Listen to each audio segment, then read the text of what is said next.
안녕하십니까. 네, 반갑습니다. 제 소리 잘 들립니까?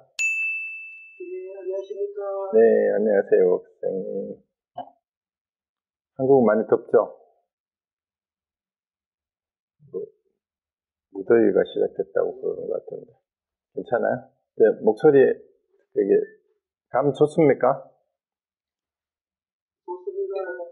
네, 벌써 시간이 3시 딱 됐네. 예, 예. 네, 그러면은 시작을 하겠습니다. 예, 네, 지금 우리 이제 2주 만에 한 번씩 보는데도 어떨 때는 되게 시간이 빨리 가는 것 같다가 어떨 때는 또 많이 기다려지기도 하고 그렇습니다. 이제 한국은 장마가 이제 시작됐다고 그런 것 같기도 하고, 그런데 미국도 이제 날씨가 좀 많이 더워졌습니다. 자, 오늘 우리 할 내용은 불도품인데요. 지난번에 관중생품에 이어서 불도품의 내용은 제목이 시사하듯이 우리가 중생을 어떤 관점으로 보아야 될까라고 하는 게 이제 지난번에 그 내용이었어요. 그리고 역시 음악행 전체의 주제가 이제 한마디로 하면 불이법이라고 하듯이 중생을 보는 것도 중생과 부처가 둘이 아니다라고 봐야 되고, 또 중생과 부처가 달리 다른 모습이 있는 게 아니고 모든 존재가 다 일체 중생이 다 모두 다 부처다라는 거니까 이제 중생이라는 상이 또 고정된 어떤 특징이 따로 있는 게 아니라고 봐야 된다. 중생상을 가지면은 안 된다라는 게 이제 지난번에 관중생품의 내용이라면, 이제 오늘은 제목 그대로 불도란 무엇인가예요. 불도. 부처의 길이죠. 말 그대로. 아니면 부처의 진리라고 해도 됩니다. 그래서 오늘 내용은 좀 더 이제 중생을 어떻게 볼까에서 부처 행을 하는 것은 깨달음의 행위죠. 불도는 마땅히 이러해야 된다라는 얘기를 이제 음악의사가 얘기를 진행을 하고 있습니다. 그래서 우리 서문에 통윤 스님이 풀이한 것을 앞에 잠깐 보면, 이제 처음에 그렇게 해놨죠. 앞에 관중생품에서는 무상으로 중생을 관한다라는 얘기는 이제 상이 없이 중생이라는 상을 가지면 안 된다. 좀 전에 말씀드렸던 그 내용이고요. 그 다음에 이 품에서는 마도로서 불도에 들어가니, 이제 여기서부터 이제 그냥 기초교리만 공부했던 분들은 이게 무슨 말인가 할 수도 있어요.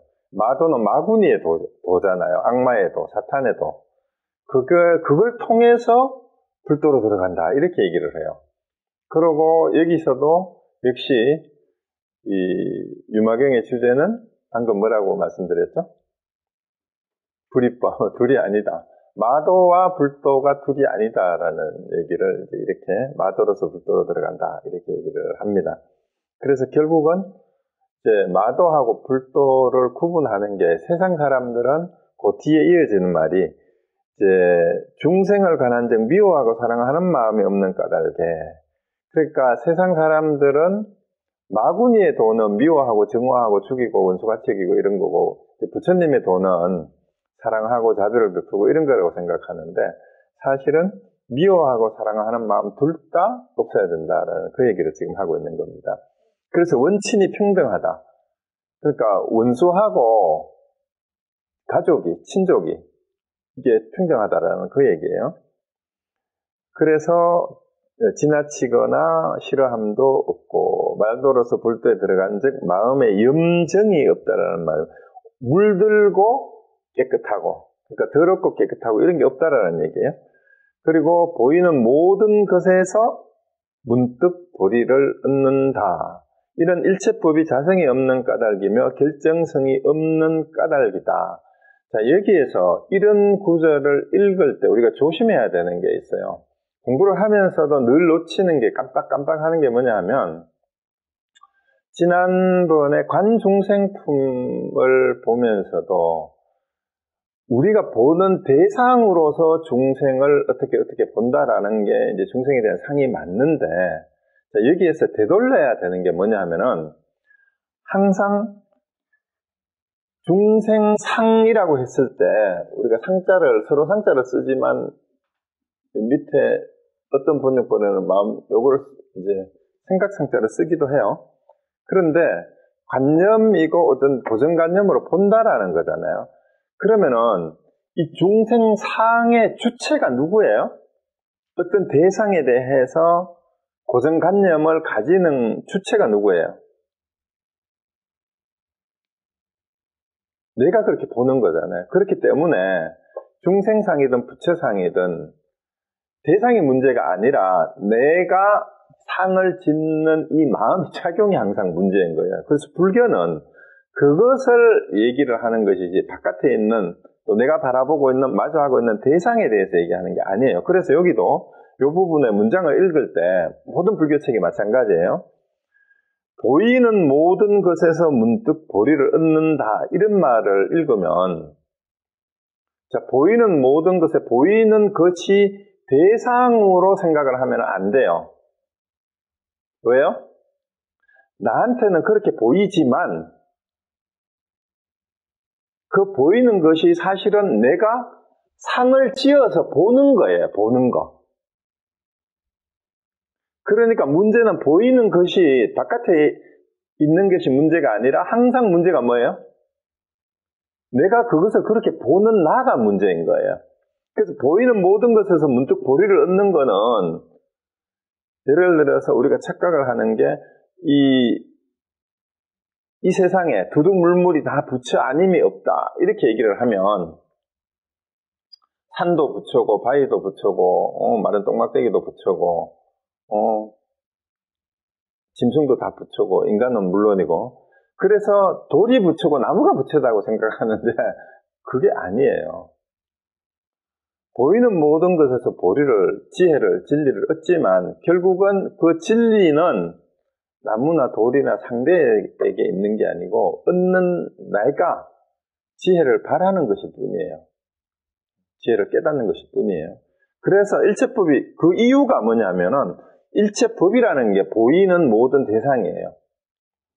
그는 물리적으로 시각이나 우리가 안이비설신의 감각의 대상뿐만 아니라 사실은 우리가 생각으로 마지막에 의가 나오잖아요.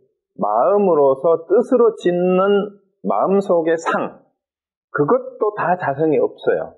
구체적인 보이는 물질적인 형상색뿐만이 아니라 그러니까 그것을 볼 때에 우리가 짓는 상에서 염증이 없으면 좋아하고 애착시 미워하는 게 없으면 그것이 다 보리라는 얘기예요. 그래서 대상을 보이는 대상에서 얻는 게 아니고 항상 보이는 것이 실체가 없다라는 것을 아는 내가 부처고 보리고 그렇다라는 걸 잊어버리시면 안 됩니다. 그래서 제가 자주 하는 얘기가 부처님이 뭘 보고 깨달았다 그랬죠? 부처님이 새벽별을 보고 깨달았다 그러잖아요. 그러니까 제가 몇 년 전에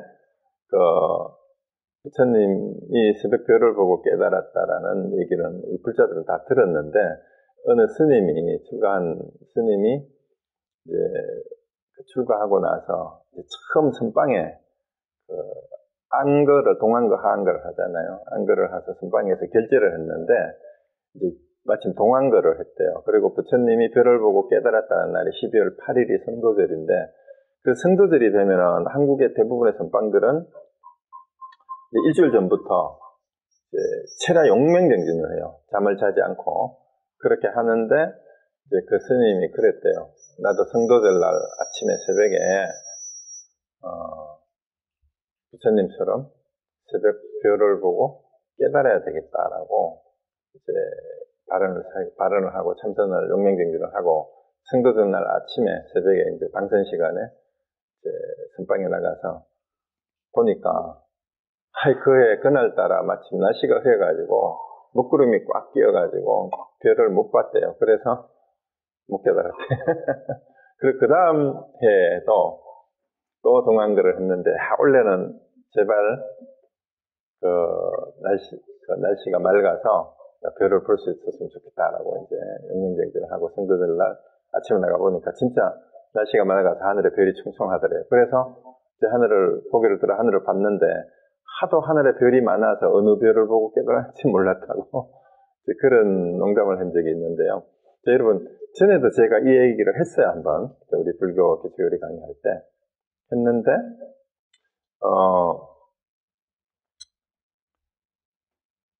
부처님이 별을 보고 깨달았을 때, 별이 문제가 아니라고 그랬어요, 그죠?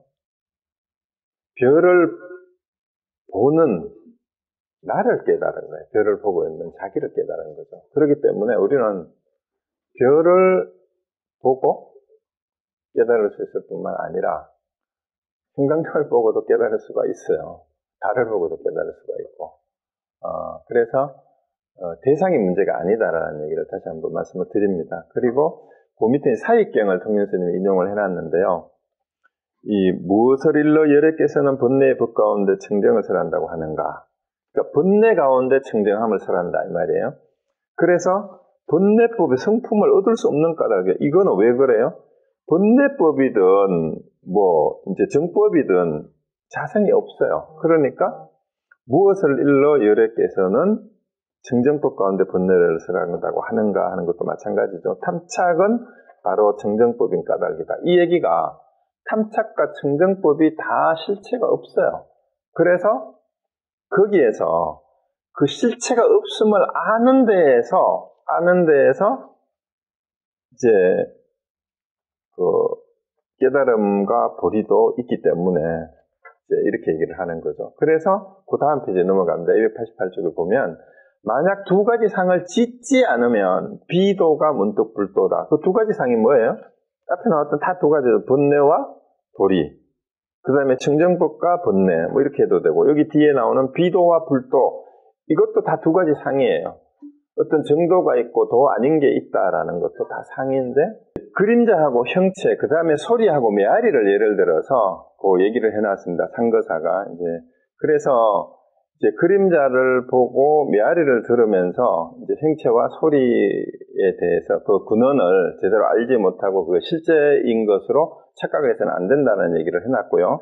그래서 미혹과 깨달음이 사실은 그렇게 연결되어 있다라는 얘기예요. 형체가 있어야 그림자가 있고 그 다음에 소리가 있어야 메아리가 있는데 메아리나 그림자를 보고 실제라고 생각을 해서도 안 되고 또 그것이 실제하고 아무 관계가 없는 것이라고 생각을 해도 안 된다라는 얘기예요. 그래서 두 개가 둘이 아니라는 그 얘기죠. 그래서 중생을 떠나서 부처를 구하면은 소리를 없애고 메아리를 구하는 거하고 똑같다. 그래서 중생과 부처가 사실은 소리와 메아리하고 같고 형체하고 그림자하고 같이 두 개가 어느 하나도 없으면 있을 수가 없는 거예요. 그 얘기를 하는 겁니다. 그리고 신신명의 첫 구절을 인용을 해서 거기 이제 해놨는데요. 이제 이거는 대부분의 불자들은 다 아는 구절인데 제가 한 번 더 인용을 해봤는데요. 여기 스크린샷을 해서 제가 가지고 온 게 있어요. 여기 이제 신신명 첫째 구절을 번역을 조금 다르게 할 수 있는데 이게 거의 이제 개송이 시로 되어 있어요. 그래서 시처럼 이제 번역을 내가 일단 한번 해보려고 했는데 그 다음에 지도를 대부분의 번역책들이 지극한 도라고 번역하는 책이 참 많아요. 그리고 일부 한 80~90%는 그렇게 돼 있고 일부 책에는 도에 이르는 거, 이를 지자로 지자를 번역을 해가지고 이렇게 했는데 문맥상 그 지도라고 하는 것보다 지극한 도라고 하는 것보다는 도에 도달한다라는 뜻으로 번역하는 게 문맥이 더 매끄러워요. 둘 다 마찬가지긴 해요. 도에 지극하다, 지극하지 않다라는 수식을 할 수도 없고 그 다음에 도는 도달하고 도달하지 않는다라는 말도 사실은 둘 다 허물이에요.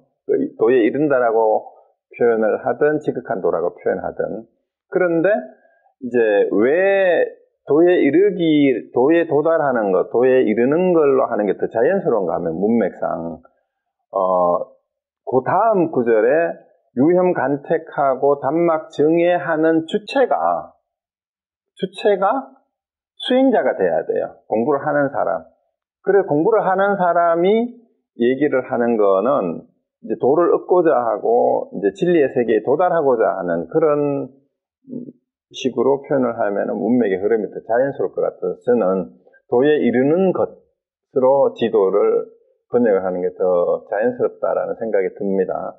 물론 뭐 큰 차이는 없을 수도 있는데 지극한 도라고 얘기를 하면은 문제가 뭐냐 하면 자꾸 지극한 어떤 도가 따로 있는 걸로 그 상을 만들기가 더 쉬워요. 그래서 그거를 지극한 도라고 표현하는 게 오히려 안 좋을 수도 있겠다. 저는 그 생각이 들어서 시적으로 이제 표현하는 도에 이르기 어려울 것 없네. 오직 혐자는 싫어하다, 뭐 끓이다, 뭐 이런 뜻이 있는데 혐오할 때 그 혐자예요. 근데 간택은 둘 다 가린다는 뜻이죠. 가린다라는 분별한다는 뜻이에요. 분별한다. 그래서 가리는 마음이 없으면 그걸 없애면 이런 뜻이에요. 끓이하면. 그리고 다만 단막증애라는 말도 이제 증은 미워한다라는 뜻이죠. 증오. 그리고 애는 애착. 그 증애 이겁니다. 애증이 없으면 우리말로는 애증으로 거꾸로 반대로 말을 하죠. 그러니까 사랑하고 미워하는 그런 마음만 없으면 확 통연하여야 통연하게 명백하다. 탁 트여라는 그런 뜻으로 이렇게 했는데 그래서 결국은 여기서 이제 이 신시명을 인용했는 이유가 두 가지 상이 없으면이에요. 그 두 가지 상이 이제 두 개를 자꾸 비교하는 거죠. 중생과 부처, 번뇌와 보리, 그 다음에 비도와 불도, 뭐 정도와 불도라고 해도 되고, 그 다음에 뭐 출가와 재가, 이런 것들을 자꾸 구분하는 게 간택하는 마음이잖아요. 비교하는 마음. 그리고 애증을 한 번 더 얘기를 한 거예요. 우리 마음을 쓰는 데 있어서 가장 좋아하고 싫어하고, 미워하고 사랑하는 이 마음, 이런 것들이 다 전부 다 비교하는 두 가지 상이잖아요. 그래서 이것만 내려놓으면, 그냥 도에 도달하는 것은, 도를 얻는 것은 어려울 게 하나도 없이 그냥 있는 그대로 명백하게 그냥 드러난다라는 얘기가 신신명의 이 첫 구절입니다. 그래서 번뇌가 부채다라는 얘기도 결국은 두 개의 상이 중생을 떠나서 부채가 없듯이 번뇌를 버리고 따로 깨달아야 될 진리나 보리가 없다, 지혜가 없다라는 그 얘기입니다. 자, 그러면은 결국 이번 불도품의 내용은 이 내용이에요. 이 내용을 이제 구체적인 이제 불교 예들을 들어서 쭉 설명을 하는 거니까 이제 예시를 한번 가도록 하겠습니다. 자, 본문에 289쪽에 자, 그때 문수사리가 유마일에게 물었습니다. 보살은 어떻게 불도에 통달해야 합니까? 그래서 이제 중생을 어떻게 봐야 된다라는 얘기를 쭉 하고 나니까 이제 문수사리가 다시 불도의 통달을 어떻게 해야 되냐 물었습니다. 그러니까 이제 유마일이 거침없이 바로 대답을 합니다. 만약에 비도를 행한다면 불도에 통달할 겁니다. 그러니까 이것도 뭘 끊어버리는 거예요? 우리가 불도라는 어떤 거룩한 상을 우리가 가지고 있는 거예요. 뭔가 성스럽고, 이제 거룩하고, 부처의 도라면 우리 중생들이 가지고 있는, 세속인들이 가지고 있는 뭔가 특별한 어떤 그런 게 있지 않겠느냐라고 얘기하는데, 유마가 한마디로 뭐예요? 비도가 뭐예요? 도가 아닌 거죠. 진리가 아닌 거. 그러니까 도가 아닌 거는 우리가 말하는 온갖 나쁜 거 해서는 안 되는 거 그런 거예요. 그거를 해야 불도에 통한다라고 얘기를 하는 거예요. 그러니까 여기서부터 이제 완전히 이제 어떤 의미로 반전이죠. 아니 비도를 행해야 그게 불도에 통달이 된대. 그리고 그냥 이제 이제 초급자들, 이제 예를 들어 중고등학생들이나 초등학생들한테 아니면 불교 기초교리를 가르칠 때는 이제 당장 불교 신도가 처음 되면 정식으로 불교 신도가 되려면 하는 게 뭐예요? 수계식 할 때 하는 게 뭐죠? 5계를 받잖아, 5계. 그 5계에서 5가지가 좀 하지 말라는 거잖아. 불살생하고, 불투더하고, 불음조하고, 그런 내용인데, 거짓말 하지 말고, 이제 중독되는 일 하지 마라 하는데, 그게 전부 비도잖아. 그러고, 이제 보살, 그 다음에 뭐 10계나 나머지 이제 비구비군에 가지는 계율이 대부분이 뭐뭐 하지 말라, 뭐뭐 하면 안 된다라는 내용이 많잖아요. 그런데 그 하지 말라는 걸 행해야 불도에 통달한다. 이렇게 얘기를 하고 있는 거예요. 그러니까 성문들의 입장에서는 이런 얘기를 들으면은 또 어리둥절하고 무슨 소리야 하고 이제 이렇게 될 수가 있습니다. 자, 그래서 비도를 행한다라는 게 어떤 건가 한번 봅시다. 그 다음에 이제 넘어가서 봅니다.